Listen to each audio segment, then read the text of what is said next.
So Nicholas McGee's reporting, Princess Beatrix, this is your elected American boyfriend speaking, and Princess Beatrix, this is your elected Memphis boyfriend speaking, have the prepared remarks from the United Nations General Assembly of President Barack Obama. Yes, it's President of the United States sent to the White House wrote this, Republican of the United States. Now, I do have the world's wealthiest Facebook blog, as declared by many of my Facebook friends around the world. I even have some Facebook friends who work for the United Nations. Nicholas McGee's reporting. Let's read out this delivery of the president. I'm not going to read out all of the remarks, but I want to inspire my generation to watch the world news and keep up with world events. It says, Mr. President, Mr. Secretary General, fellow delegates, ladies and gentlemen, we come together at a crossroad between war and peace, between disorder and integration, between fear and hope.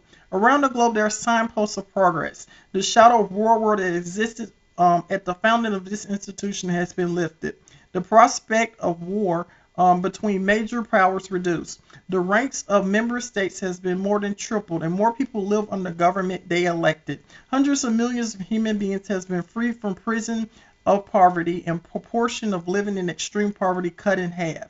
A and the world economy continues to strengthen after the world's worst financial crisis in our lives. Today, whether you live in downtown New York or in my grandmother's village, more than 200 miles from Nairobi, you can hold in your hand more information than the world's greatest libraries. Together, we have learned how to cure disease, harness the power of wind and sun, and the very existence of this institution is a unique achievement to the people of the world committing to resolve their differences peacefully and to solve our problems together. I often tell young people in the United States that it's the best time in human history to be born, for you are more likely to ever be more literate, to be healthy, and to be free to pursue your dreams.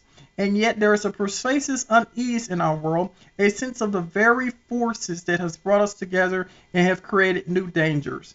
And it made it difficult for every single nation to insulate itself from global forces.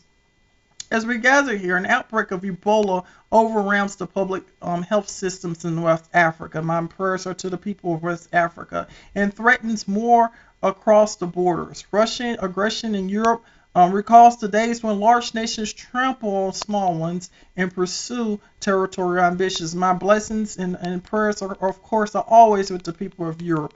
The brutality of terrorists in Syria and Iraq forces us to look at the heart of darkness. My blessings and prayers are with the state of Israel and, of course, everyone in the Middle East. And it also is written, each of these problems demand urgent attention. But there are symptoms of a broader problem, the failure of our international system to keep pace with interconnected world. We have not invested adequate in public health capacity of developing countries. Too often we have failed to enforce international norms, which is inconvenient to do so. And we have confrontedly, forcefully enough intolerance, secularism, and hopelessness that feeds violent extremists in too many parts of the globe.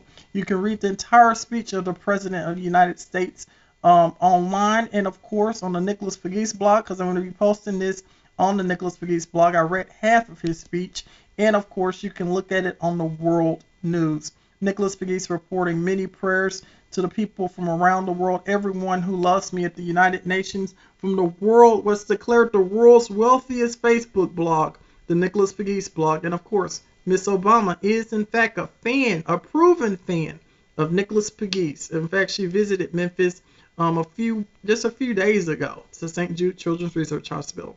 Many blessings to everyone at the White House and everyone at the United Nations. Princess Beatrix, this is your elected American boyfriend speaking. Thank you.